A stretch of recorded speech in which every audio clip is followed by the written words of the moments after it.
ॐ अज्ञानतिमिरान्धस्य ज्ञानाञ्जनशलाकया चक्षुरुन्मिलितं येन तस्मै श्रीगुरवे नमः। गुरवे गौरचन्द्राय राधिकायै तदालये कृष्णाय कृष्णभक्ताय तद्भक्ताय नमो नमः। नमो विष्णुपादाय गुरुप्रेष्ठाय भूतले श्रीमद्भक्तिवेदान्त माधव इति नामिने साक्षात् गुरु सेवा मूर्तये शब्द ब्रह्मणि प्रतिष्ठितः पतितपावन चरित्राय नारायणाय प्रियो नमः। श्री कृष्ण रूपाय सुमंगलाय श्री गुरु कृपा विभूषिताय भावोल्लास भाव प्रदानाय नमामि तस्मै गुरुमाधवाय।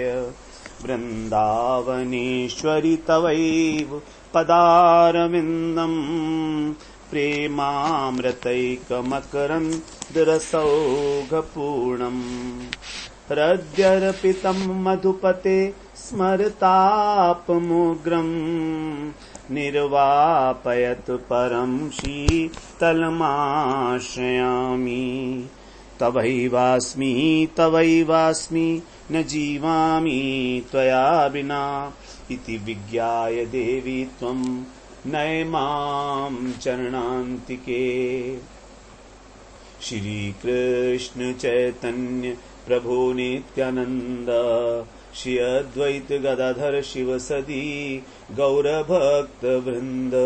हरे कृष्ण कृष्ण कृष्ण हरे हरे, हरे राम राम राम हरे हरे। हरे कृष्ण। सर्वप्रथम मैं अपने गुरुपाद पद्म ओम विष्णुपाद अष्टोत्तर शत श्री श्रीमद् भक्ति वेदांत माधव गोस्वामी महाराज के चरण कमलों में अनंत कोटि दंडवत प्रणाम ज्ञापन करता हूँ। हम लोग श्री कृष्ण कर्णामृतम ग्रंथ का अनुशीलन कर रहे हैं, श्रवण कर रहे हैं, उसका अध्ययन कर रहे हैं। बिलमंगल ठाकुर के हृदय में जो कृष्ण दर्शन के लिए उत्कंठा है, उनको दर्शन की जो लालसा है, अभिलाषा, उसका वो किस प्रकार यहाँ पर सुंदर सुंदर श्लोकों के माध्यम से प्रस्तुतिकरण कर रहे हैं। 50वें श्लोक में हम लोगों ने श्रवण किया कि जो कृष्ण है, किशोर कृष्ण, मुकुंद बाल्यम, जो उनकी मधुर मुस्कुराहट है, अत्यंत उल्लसित है उनका मुखचंद्र, और चंद्रमा जो है वो अपनी किरणों से उनका लालन कर रहा है, उनकी आरती उतार रहा है। ऐसा जो उनका मनोरम वेश है, उस वेश को धारण किए हुए वो अत्यंत महालंपट हैं, और हम भी उन्हीं का अनुगमन करते हुए उस लंपट संप्रदाय बोलते हैं रस संप्रदाय को, रसोपासना, क्योंकि जिसको एक बार रस का चस्का लग जाए वो उस रस को छोड़ना नहीं चाहता। तो कृष्ण माधुरी में, सौंदर्य में इसी प्रकार का रस है, तो इसलिए उसको बोल दिया यहाँ पर लंपट संप्रदाय की परंपरा का हम आस्वादन करने के लिए हमारा मन जो है उसमें लग गया है। अब इससे छूटने का और कोई साधन हमें लगता नहीं है, इसको निकालना मुश्किल है, क्योंकि ये तो अपने आप से लग गया है, हमने नहीं लगाया है, अपने आप से कृष्ण के अंदर लग गया है। अब जब अपने आप से लग गया है तो कैसे छूटेगा? ये तो जब जिसमें लगा है वही छुड़ाना चाहे तो छुड़ा दे, अन्यथा तो कैसे छुड़ेगा? और भगवान ने तो कहा है कि जिसको मैं पकड़ता हूं उसको कभी छोड़ता ही नहीं हूं। इस प्रकार से भाव जो अपने वर्णन किए। अब हम जो 41वें श्लोक में 51वें श्लोक में प्रवेश करते हैं, कह रहे हैं अभी जो हमारे श्लोक हैं वो और अत्यंत गूढ़ार्थ होते चले जा रहे हैं धीरे धीरे, तो अपने अपने अधिकार संपत्ति के अनुसार ही हम लोग उसको श्रवण करेंगे। जितना हमको समझ आए उतना ठीक है, जितना नहीं आए उतना भी ठीक है। तो अपने अपने अधिकार के साथ ही हम लोग इस बातों को सबको श्रवण करेंगे।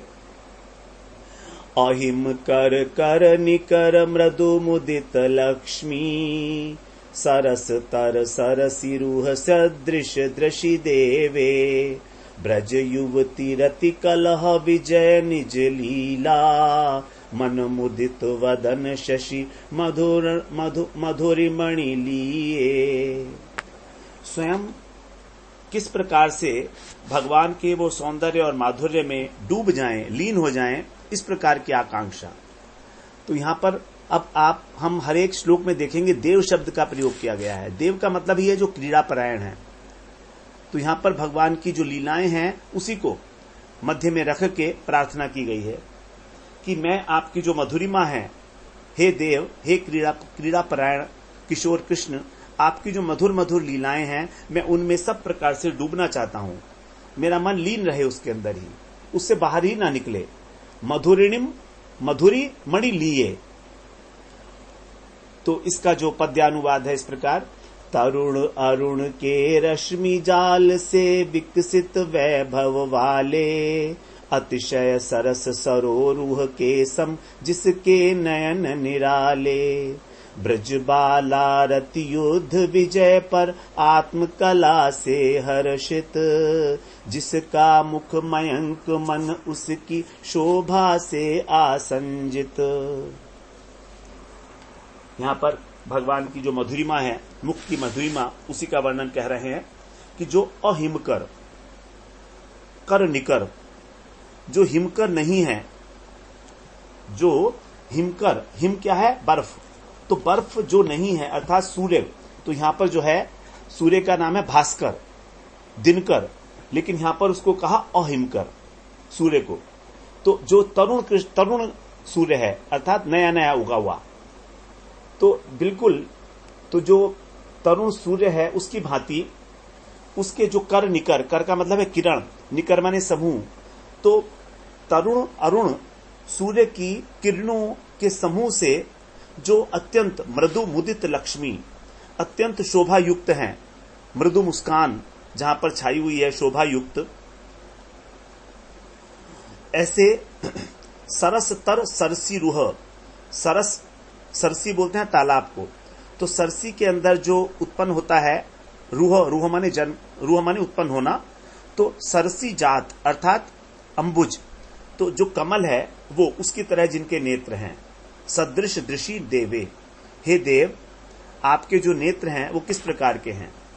नेत्रों के विषय में बताया गया है कि जो तरुण अरुण सूर्य है अर्थात नवोदय सूर्य, नया उदित सूर्य, उसकी किरणों से जो अत्यंत शोभा युक्त हैं, और कमल के समान जब कमल विकसित होता है धीरे धीरे तालाब के अंदर, तो जिस समय प्रातः काल का सूर्य होगा तो प्रातः काल के सूर्य की जो किरणें होती हैं वो शीतल होती हैं। अब इन शीतल किरणों से कमल का जितना विकास होना चाहिए वो नहीं होता, लेकिन मध्याह्न काल का जो सूर्य होगा उसमें बड़ी प्रखर किरणें होंगी।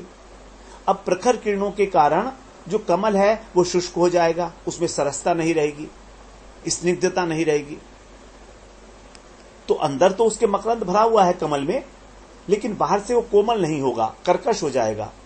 इसलिए यहां पर सूर्य के लिए शब्द प्रयोग गया अहिमकर, अर्थात एक ऐसे सूर्य के विषय में यहां पर बताया जा रहा है जिसकी किरणें न तो शीतल हैं और न ही उष्ण हैं। इसीलिए अहिमकर सूर्य की जो किरणों का समूह है उसके द्वारा जो प्रफुल्लित कमल है, अब उसके अंदर बाहर से भी वो विकसित है, स्निग्ध है, कोमल है, और अंदर भी मकरंद से परिपूर्ण है। तो उस कमल के द्वारा, नहीं, उस सूर्य के द्वारा जिस कमल को विकसित किया गया है उस कमल से भगवान के नेत्रों की उपमा दी गई है। देखिए बड़ी गूढ़ बात है ये। कौन से कमल से उपमा दें? सुबह के समय तो कमल खिलेगा नहीं, और दोपहर के समय जो कमल खिलेगा वो बाहर से स्निग्ध सरस नहीं होगा। इसीलिए कमल सूर्य को यहां पर कहा गया अहिमकर। तो ये एक विशेष सूर्य है जिसके अंदर शीतल भी नहीं है किरणें उसकी, और उष्ण भी नहीं है, क्योंकि अगर शीतल होंगी तो कमल खिलेगा नहीं, उष्ण होंगी तो बाहर से वो कर्कश हो जाएगा, कठोर हो जाएगा, उसकी स्निग्धता नष्ट हो जाएगी। ऐसे भगवान के जो नेत्र कमल हैं वो उनसे, तो इस प्रकार से यदि अन्य किसी कमल से खिला हुआ सूर्य है तो उस कमल की उपमा भगवान के नेत्र कमल से नहीं दी जा सकती। तो यहां पर देखिए कि बिलमंगल ठाकुर कि कितने भावुक, कितने भाव, कितने कोमल हैं, कितने सरस हैं, कि वो विशेष प्रकार का जो सूर्य है वही उस कमल को खिलाता है। जिस कमल के सरीखे भगवान के नेत्र हैं। बड़ी सुंदर बात बताई है यहां पर। तो जो बाल अरुण है, बाल अरुण मतलब नया, बिल्कुल नया नया नवोदित सूर्य है, इस प्रकार उसकी रश्मियों के जाल से जो अत्यंत सरस कमल खिला हुआ है, उसके समान आपके नेत्र हैं। और आपका जो मुखमंडल है, उसके ऊपर जो उल्लास, जो आनंद विराजमान है। वदन शशि, वदन का मतलब मुखमंडल, शशि माने चंद्रमा। तो आपका जो मुख चंद्र है वो अत्यंत खिला हुआ है, मुदित है, मद से मतवाला हुआ है। आपका जो मुख कमल है वो कैसे मतवाला हुआ है? क्योंकि आपने गोपांगनाओं के साथ जो रति कलह की है, उसके अंदर आपकी विजय प्राप्त हो गई है। अब जब क्योंकि आप जीत गए हैं, जो भगवान का विलास है राधा रानी के साथ, गोपियों के साथ, उस विलास के अंदर जब भगवान की जय हो गई तो उनका हृदय जो अत्यंत प्रफुल्लित हो गया, उल्लसित हो गया। तो विजय होने के कारण आप अपनी ही विजय के ऊपर फूले नहीं समा रहे हैं। तो इस प्रकार का जो आपका दिव्य मुख है, दिव्य मुख मयंक, मुख चंद्र, उसकी मधुरिमा में मेरा मन सब प्रकार से लीन हो रहा है। लिए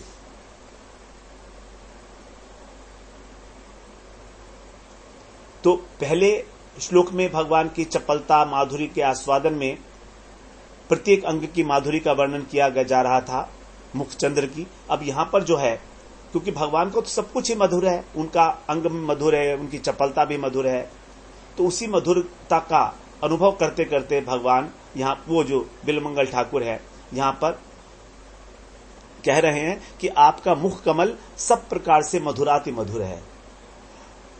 और मुख कमल ही क्यों, आपका सर्वांग, सभी अंग प्रत्यंग। तो मेरा मन आपके किस किस अंगों को पकड़े और किस किस अंगों को छोड़े। जहां पर भी दृष्टि जाती है वो अत्यंत मधुरीम लगता है और वहीं पर अटक जाती है दृष्टि। तो कह रहे हैं कि इस माधुरी के अंदर यदि मन लीन हो जाए, दूध और पानी की तरह से यदि मिल सके, तभी कदाचित उसको साहब की सर्वांग माधुरी का आस्वादन होगा। माधुरी का आस्वादन तभी होगा जब मन लीन हो जाता है। साधारण रूप में भी जब हमारा मन किसी चीज में अत्यंत आसक्त हो जाता है, लीन हो जाता है, तभी हमको रस का अनुभव होता है, चमत्कारिता का अनुभव होता है। तो कह रहे हैं अब मेरा मन इसी प्रकार से होता चला जा रहा है कि मेरे जितने भी और आकर्षण थे, आसक्तियां थी, वो सारी की सारी नष्ट हो गई हैं आपके मुखचंद्र को निहार कर। अब इस आपके मुख में निमग्न होने के अतिरिक्त मुझे ऐसा नहीं लगता कि मेरे मन का कोई और कर्तव्य है।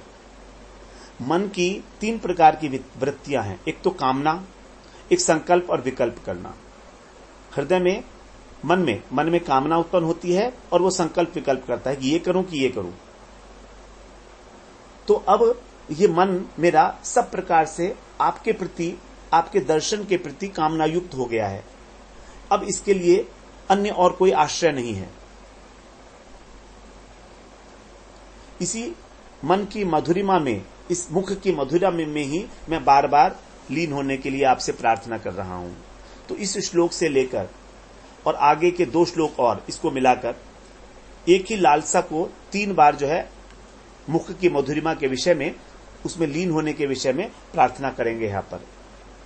तो मैं इस माधुर्य के सिंधु में लीन होना चाहता हूं, लीन हो रहा हूं, आपके नयन की और आपके मुख की शोभा का वर्णन करते हुए कि आपका जो अत्यंत अल्प विकसित, अतिशय शोभित जो सरस कमल है, स्निग्ध कमल है, उसके समान आपके नेत्र युगल है। और रति कलह में विजय के कारण आपका जो मुखचंद्र है वो प्रफुल्लित है। इस प्रकार से आप जो है देव होकर कांतिमान है और क्रीड़ापरायण है। देव का अर्थ हम लोग श्रवण कराए हैं, जो द्युतिमान है और जो क्रीड़ापरायण है। तो इस मुख कमल को देखने पर भी, मेरा निरंतर देखने पर भी मेरा मन नहीं भर रहा है। कमल मुख देखत कौन अघाए, सुनिरी सखी लोचन अली मेरे, मुदित रहे अरुझाए। हे सखी, मेरे तो लोचन, मेरे तो नेत्र इस मुख कमल की सुंदरता में उलझ कर रह गए। मुक्ता माल लाल उर रूपर, जनु फूली बन जाए, गोवर्धन के अंग अंग पर कृष्णदास बलि जाए।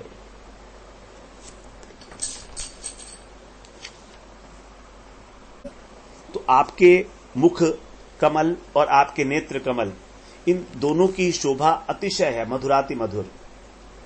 भगवान क्या है? रसो वही सह, चिन्मय रस हैं भगवान। रस का स्वरूप होते हुए भी उनके किसी अन्य स्वरूप में, भगवान के जो अन्य अवतार हुए हैं कृष्ण के, उसमें इस प्रकार रस का विकास कहीं देखने को नहीं मिलता। लेकिन कृष्ण क्योंकि अखिल रसामृत मूर्ति हैं, जो 12 रस हैं उन सब का ही यहां पर समावेश है। 5 मुख्य रस और 7 गौण रस, सभी प्रकार से कृष्ण इन सभी रसों का आस्वादन करते हैं और इनके एकमात्र आश्रय भी हैं। सभी प्रकार के रस आपने आप में सब प्रकार से सम्यक रूप से व्यवस्थित है, विकसित है। इसीलिए जितने भी गुण हैं, माधुर्य, सौंदर्य, औदार्य इत्यादि ऐश्वर्य, वो सभी आपके अंदर परिपूर्ण मात्रा में विराजमान है। इसी को गोस्वामियों ने आपकी माधुरी बताई है। माधुरी का मतलब यही है कि जो सर्व अवस्था में, सब जगह पर अत्यंत मनोहर दिखाई दे, मन को हरण करने वाली। जैसे अगर कृष्ण मान लीजिए ये वन से लौट रहे हैं तो भी अत्यंत मधुर है। कृष्ण सोकर उठे हैं, अलसाए हुए हैं तो भी अत्यंत मधुर हैं। उनके ऊपर धूल पड़ी हुई है तो भी अत्यंत मधुर हैं। वेणु बजा रहे हैं, थके हुए हैं तो भी मधुर हैं। भोजन कर रहे हैं तो भी मधुर है। हर प्रकार से, हर जगह पर, जहां पर भी हैं वहां पर ही मधुरता है। इसीलिए कहा है अधरम मधुरम वदनम मधुरम नयनम मधुरम हसितम मधुरम हृदयम मधुरम गमनम मधुरम मधुराधिपतेरखिलम मधुरम मधुराधिपतेरखिलम मधुरम। ऐसे जो कृष्ण हैं उनके विषय में अब उनकी मधुरिमा में लीन होने के लिए ही ये आगे अब 51, 52 और 53वां ये 3 श्लोक पढ़े जाएंगे। तो मैं इस प्रकार जो परम दिव्य ज्योतिर्मय आपका क्रीड़ा परायण स्वरूप है उसके अंदर हमेशा लीन रहूंगा। तो यदि कोई प्रश्न करे कि क्या तुम ज्ञानियों की तरह से ब्रह्म में लीन होना चाह रहे हो, क्योंकि ज्ञानी भी तो ब्रह्म में लीन होते हैं, उनके जाने के बाद लिखा जाता है ब्रह्मलीन सो एंड सो। तो क्या आप ब्रह्म की तरह से लीन होना चाह रहे हो कृष्ण में? तो कहते नहीं, बिल्कुल नहीं, ऐसा नहीं। भक्त कभी भी भगवान में लीन नहीं होता है। यहां पर जो लीनता है वो कही गई है तन्मयता, अर्थात जो लीला सुख हैं वो तन्मय होकर आपकी जो रस भरी लीलाएं हैं उनको देखने की आकांक्षा कर रहे हैं। तो लीन होना जो एकता है 2 प्रकार की हो सकती है। एक होती है स्वरूपगत एकता और एक होती है भावगत एकता। थोड़ा ध्यान से सुनेंगे। यहां पर भक्त कभी भी भगवान से स्वरूप में एकता स्थापित नहीं कर सकता, क्योंकि जीव कृष्ण का नित्य दास है, सनातन है, उनका अंश है। तो अंश कभी भी अंशी नहीं बन सकता। स्वरूपगत एकता का अर्थ हो गया कि अंश ही अंशी बन गया। अहम ब्रह्मस्मि, निर्विशेष ब्रह्म ज्ञान के अंदर, ब्रह्म सायुज्य के अंदर जीव ही ब्रह्म बन जाता है, ऐसा उनका कहना है नहीं, होता नहीं है, लेकिन उनका ऐसा मानना है। लेकिन भक्त तो उसको प्रणाम करता है दूर से ही, वो कभी भगवान के साथ लीन नहीं होना चाहता। स्वरूपगत एकता नहीं है यहां पर, बल्कि यहां पर क्या है, भावगत एकता है। भाव के लेवल पर, भाव के स्तर पर एकता है। जैसे जो सेवा भाव है, सेवा प्रवृत्ति है भक्त की, यहां पर विशेष रूप से जो हम आस्वादन कर रहे हैं मंजरी भाव का, सखी भाव का। तो यहां पर प्रियालाल के साथ भावगत एकता स्थापित हो रही है, अर्थात उनके हृदय में जो भाव उठते हैं वही भाव सखियों के और मंजरी के हृदय में स्फुरित होते हैं।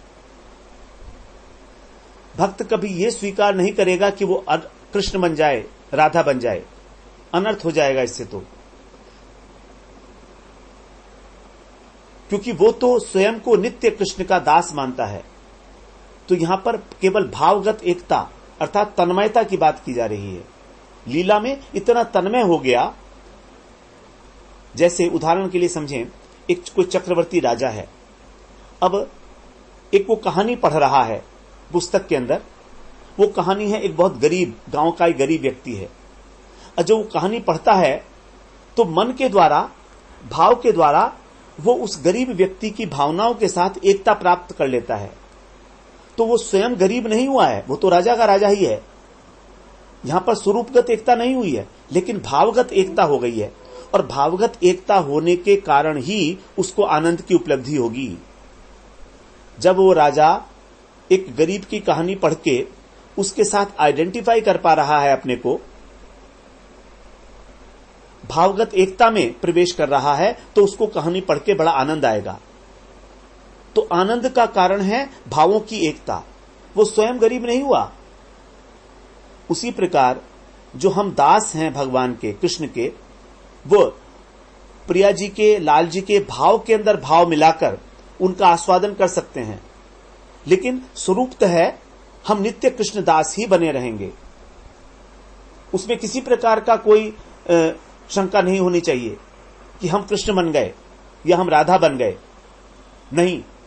यहां पर भावगत एकता की बात की जा रही है। तो सखियां जो हैं तत्सुखी भाव से ही प्रेरित हैं, तत्सुखी सुखित्वम भाव, कि किस प्रकार से राधा कृष्ण इन युगल सरकार को अधिक से अधिक आनंद मिले, जो उनका स्वरूप भूत आनंद है, जिसके लिए वो दो रूपों में प्रकट हुए हैं। एक ही तत्व जो चार रूपों में प्रकट हुआ है, राधा कृष्ण, उनकी सहचरियां, सखियां, मंजरियां और वृंदावन।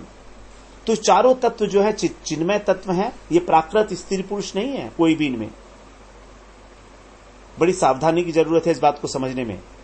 जितनी भी प्रकार की परस्पर चेष्टाएं देखी जा रही हैं राधा और कृष्ण के मिलन में, गोपियों के और कृष्ण के मिलन में, वो अपने स्वरूप के अंदर ही चेष्टाएं हैं। जैसे एक हाथ दूसरे हाथ को छू रहा है, तो एक हाथ दूसरे हाथ को यदि दबा रहा है, तो जो दबाने वाला हाथ है वो छोटा नहीं हो गया। जैसे मेरे पैर में चोट लग गई और मेरा हाथ उसको वहां पर दबा रहा है, तो क्या मेरा हाथ छोटा हो गया? नहीं, क्योंकि स्वरूप के अंदर ही ये सारी चेष्टाएं हो रही हैं। तो राधा कृष्ण का जो मिलन है वो निज स्वरूप के अंदर चेष्टाएं हैं, निज स्वरूप का आनंद है, निज स्वरूप की क्रीड़ा है। जैसे बालक एक अपने प्रतिबिंब के साथ खेलता है, जैसे बालक जब पालने में लेटा हुआ है तो किलकारी मार मार के अपने पैर उछालता है, आनंद ले रहा है, अपना अंगूठा चूस रहा है, उसको बड़ा आनंद आ रहा है। तो उसका स्वरूपगत आनंद है, वो उसी में आनंद में मग्न है बालक जो है। उसी प्रकार से कृष्ण जो है जब राधा जी के और गोपियों के साथ मिलित होते हैं, तो यही उनका जो स्वरूपभूत आनंद है, उसी को और अधिक उत्साह के साथ वो उसको आस्वादन करते हैं उसका, क्योंकि उसके अंदर अब जो सेवा की जा रही है परस्पर एक दूसरे की, उस सेवा का आनंद भी मिल गया साथ में। एक तो भगवान का स्वरूपभूत आनंद है, वो तो उनके अंदर हमेशा नित्य विराजमान है। दूसरा आनंद है जो सेवा का आनंद है, सेवा की उत्कंठा। तो राधा रानी किस प्रकार से कृष्ण की सेवा करती हैं, कृष्ण किस प्रकार राधा रानी की सेवा करते हैं, सखियां राधा और कृष्ण दोनों की सेवा करती हैं। इस सेवा की जो उत्कंठा है वो उस आनंद में जब मिल जाती है तो उसका आनंद अतिशय रूप से बढ़ जाता है, और कृष्ण इसीलिए अनेक रूपों में प्रकाशित होते हैं। तो इस बात को बहुत अच्छी तरह समझ लेना चाहिए। यहां पर यही बात बता रहे हैं कि जो उनके निज स्वरूप की आनंद की, निज स्वरूप की लीला हो रही है निकुंज मंदिर के अंदर, अर्थात यदि किसी प्रकार का उनका जो प्राकृत स्त्री पुरुष के भांति जो चेष्टाएं देखी जा रही हैं वो प्राकृत नहीं है। ये बात हमेशा हमें याद रखनी होगी कि प्रियालाल स्त्री पुरुष नहीं है, वो दोनों एक ही तत्व हैं, नंबर 1। नंबर 2, प्रियालाल जब एक दूसरे की सेवा करते हैं तो सेवा ही उनका सुख है। दोनों ही सुखित्व भाव से प्रेरित हैं। कृष्ण कभी भी कामी नहीं है, अर्थात जो कामी व्यक्ति होता है वो केवल अपना सुख चाहता है, लेकिन यहां पर कृष्ण अपना सुख कभी नहीं चाहते, वो सेवा को ही सुख मानते हैं। तो यहां पर कृष्ण, राधा जी और गोपियां सभी तत्सुखी सुखित्वम भाव से भावित है, अर्थात दूसरे को कैसे सुख मिले, क्योंकि दूसरा यहां पर है ही नहीं, तो दूसरे को सुख देना भी अपना ही सुख है, इस भाव से। तो जो सुख की प्राप्ति हो रही है उसके अंदर वो प्राप्ति, जो सुख की प्राप्ति हो रही है वो निज स्वरूप की प्राप्ति है, निज स्वरूपानंद की प्राप्ति है। कोई अलग से स्पर्श करके या किसी प्रकार से भी कोई अलग से सुख की प्राप्ति नहीं है, ये अपने आप से ही अपने आप की सुख की प्राप्ति है। तो इसी के अंदर जब कृष्ण जो है उस निकुंज लीला के अंदर, निकुंज मंदिर में क्रीड़ा के बाद जो है अत्यंत वो उनकी जीत हो गई है रति कलह के अंदर, जिसको रति का नाम दिया गया है। परस्पर राधा और कृष्ण इन दोनों का जो मिलन है वो रति, तो रति के अंदर जो कलह है, जो उनकी चेष्टाएं देखी जा रही हैं अनेक प्रकार की, तो उसके अंदर स्वयं को जीता हुआ अनुभव करके और कृष्ण का जो मुख है वो उससे अत्यंत उल्लसित हो चुका है। महाप्रभु ने विशेष इस कलयुग में, धन्य कलयुग में, इस युगल उपासना का बड़ा रहस्यमय संदेश हमको दिया है। बड़ी दुर्लभ ब्रज रस साधना है ये, इस कलयुग के जो पापी तापी लोग हैं उनको पार करने के लिए। ये रागानुगा भक्ति साधारण भक्ति नहीं है, ये विशेष रूप से केवल उन्हीं के लिए है जो अत्यंत लोभ जिनके हृदय में उत्पन्न हो चुका है और जो उस परम परम सुख के लिए अभिलाषा करते हैं, ये मानकर कि हम शरीर नहीं हैं, शरीर से ऊपर उठकर अपने को देह ना मानते हुए तभी इसका आस्वादन ठीक प्रकार से किया जा सकता है। सेवा साधक रूपेण सिद्ध रूपेण चात्र ही तद्भाव लिप्सुना कार्या ब्रज लोकानुसारतः, अर्थात साधक रूप में श्रवण कीर्तन स्मरण इत्यादि सेवा की जाएगी, नवधा भक्ति का पालन किया जाएगा, और सिद्ध रूप में अपने अंतःचिंतित देह के द्वारा जो हमारे हृदय में राधा रानी स्फुरित किया है और गुरुदेव ने उसको प्रमाणित किया है, उस स्वरूप का चिंतन करते हुए जैसे ब्रज के अंदर राधा कृष्ण की सेवा करते हैं ब्रजवासी, उसी प्रकार से उसी भाव से भावित होकर हम उस सेवा को करेंगे। तद्भाव लिप्सुना कार्या, उसी भाव के अंदर लिप्त होकर, उस भाव को धारण करके ब्रज लोकानुसारतः, जिस प्रकार से ब्रज में सेवा की जाने का नियम है उसी प्रकार से वो सेवा की जाएगी। तो यथावस्थित देह से भी सेवा की जाएगी साधक रूप में, और सिद्ध रूप में जो हमारी सेवा है, से वो हमारी जो अभीष्ट इष्ट सेवा दी गई है हमको, वो ललिता विशाखा रूप मंजिरी इत्यादि जो गोस्वामी हैं, उनके रूप सनातन इत्यादि गोस्वामी हैं, उनके अनुगत्य में उनका अनुसरण करते हुए वो सेवा की जाएगी। तो यहां पर प्रकट सेवा हो रही है उपकरणों के द्वारा, और अंतःचिंतित देह से मानसिक सेवा की जा रही है। बाह्य अंतर इहार दुहितो तो साधन, बाह्य साधक देह करे श्रवण कीर्तन। दो प्रकार के साधन है, एक अंदर और बाहर। तो बाहरी साधन है श्रवण कीर्तन। मने निज सिद्ध देह करिया भावन, रात्रि दिने करे ब्रजे कृष्ण सेवन। रात दिन अपने को सिद्ध देह में अंतःचिंतित देह के द्वारा कृष्ण की सेवा करेंगे। निज अभीष्ट कृष्ण प्रेष्ठ पाछे तो लागिया, निरंतर सेवा करे अंतर्मना हैया। अंतर्मन होकर हमको जो है गुरु प्रदत्त जो हमारा देह है, सिद्ध स्वरूप है, उसका चिंतन करते हुए और अष्टयाम सेवा, मानसिक सेवा युगल सरकार की करनी है। तो इस प्रकार से लीला चिंतन करते हुए जो साधक का चित्त है क्रमशः वो अभीष्ट के चरणों में प्रगाढ़ तन्मयता प्राप्त करता है। भावों की एकता, चित्त ते करिया एक, जिसके लिए कहा गया गुरु आरती में कि गुरु के जो भाव हैं उसके साथ अपने चित्त को एक कर दो। तो यहां पर चित्त की एकता है, स्वरूप की एकता नहीं है। स्वरूप की एकता का मतलब है कि मैं ही गुरु हो गया, मैं ही कृष्ण हो गया, मैं ही राधा हो गया, ऐसा नहीं है। भावगत एकता है, चित्तवृत्ति की एकता है। फिर साधन करते करते जो जिस प्रकार का उसको भाव है उसी प्रकार को प्राप्त कर लेता है सिद्ध अवस्था में, और इस प्रकार वो परम कृतार्थ हो जाता है, धन्य हो जाता है।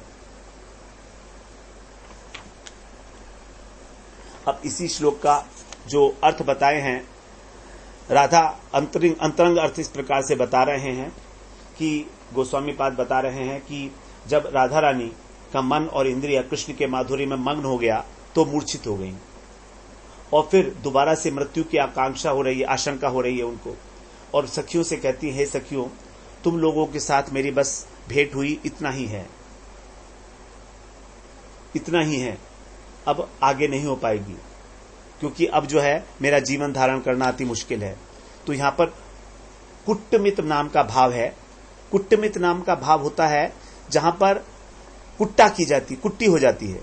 अच्छा, ऊपर ऊपर से तो निषेध हो रहा है लेकिन अंदर से उसके लिए प्रार्थना की जा रही है, उस चेष्टा के लिए।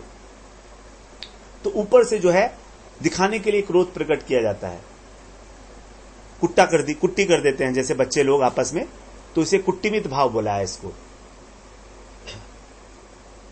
तो यहां पर जो है अपने मन में इच्छा होते हुए भी वो कृष्ण की जो भी इच्छा है, कृष्ण के हाथ को राधा रानी रोकती हैं जब वो उन्हें स्पर्श करना चाहते हैं। तो मन मन में अपने हृदय में मंद मंद हास्य है लेकिन ऊपर से तिरस्कार करती हैं उनका, और ऊपर से कभी कभी रोदन भी करती हैं, रोना भी होता है। तो एक बार निर्जन में जब कृष्ण ने राधा रानी का स्पर्श किया तो उनके अंदर कुट्टिमित भाव का उदय हो गया। तब कृष्ण बोलते हैं, हे प्रिय, तुम अपनी भ्रू लताओं को कुटिल क्यों करती हो, मेरे हाथ को क्यों फेंकती हो दूर, तुम इस प्रकार से मुझे क्यों रोक रही हो। इसी संबंध में फिर राधा रानी अपनी सखियों से कहती हैं, देखो हे सखियों, ये जो कृष्ण हैं इतने मनोहर हैं, इन कितने क्रीड़ा परायण हैं, इतने परम माधुर्यमय हैं कि मेरा चित्त इनमें लीन हो गया है। मेरा चित्त कृष्ण माधुर्य सागर के अंदर निमग्न हो गया है।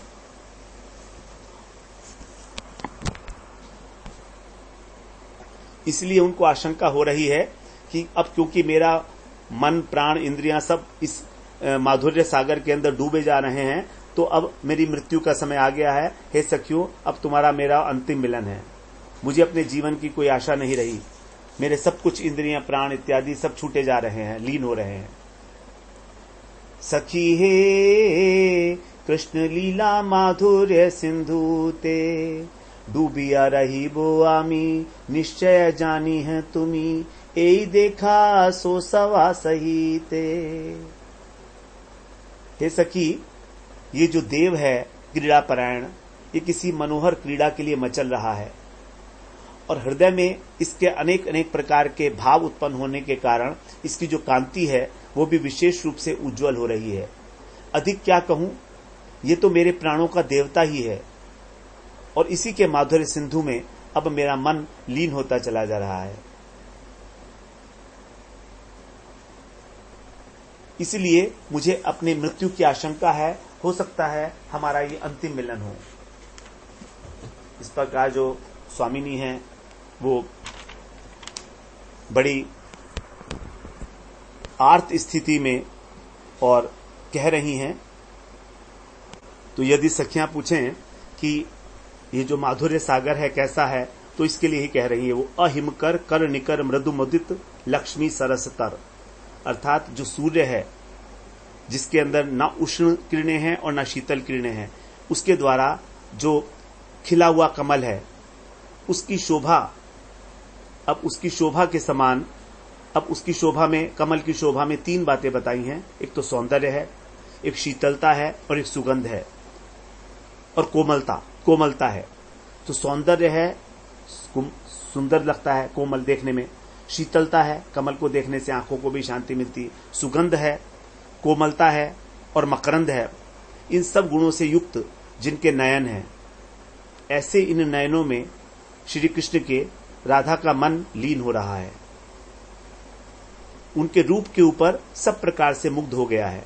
अब क्योंकि मन ही सभी इंद्रियों का परिचालक है, इसीलिए उनकी जितनी इंद्रियां हैं वो सभी मन का अनुगमन करते हुए कृष्ण में लीन होने की कामना कर रही हैं। जब मन ही कृष्ण में चला गया तो इनकी इंद्रियां भी जो है कृष्ण में लीन होने के लिए आतुर हो गई हैं।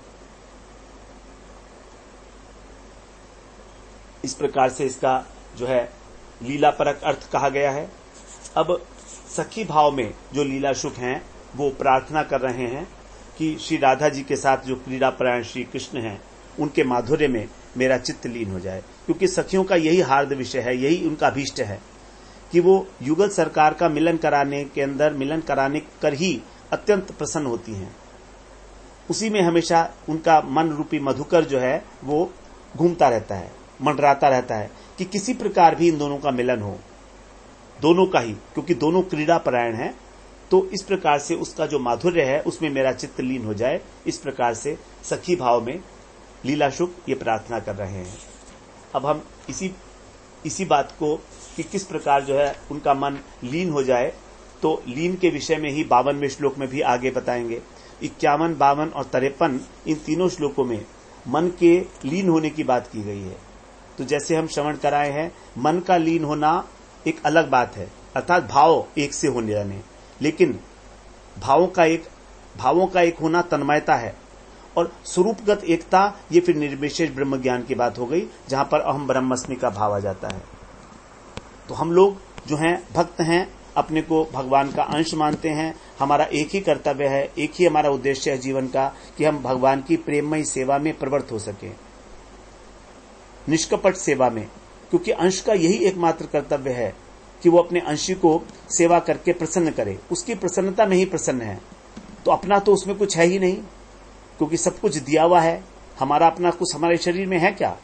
हमारा क्या है? ना तो हमारा शरीर है, कुछ भी शरीर का कोई भी अंग हमारे कहने से काम नहीं करता, तो हम नहीं कह सकते कि शरीर हमारा है। ये शरीर तो प्रकृति के द्वारा दिया गया है, और इसके अंदर जो आत्मा है वो भगवान का अंश ही है, वो तो भगवान की ही है, तो हम कहां से हैं उसमें? तो इस प्रकार से जब हमारा मन भगवान की लीलाओं में, भगवान के माधुर्य में लीन हो जाता है, तभी उस प्रकार उस सुख का आनंद होता है। इसीलिए जो लीला सुख है, उस सुख का आस्वादन करने के लिए जो अनिर्वचनीय है, जिसके विषय में कुछ कहा नहीं जा सकता, अपने मन को उस माधुर्य के सागर में लीन कर देना चाहते हैं। अगले सत्र में हम लोग फिर 52वें श्लोक में प्रवेश करेंगे। वांछा कल्पतरुभ्यश्च कृपा सिन्धुभ्येव च पतितानां पावनेभ्यो वैष्णवेभ्यो नमो नमः।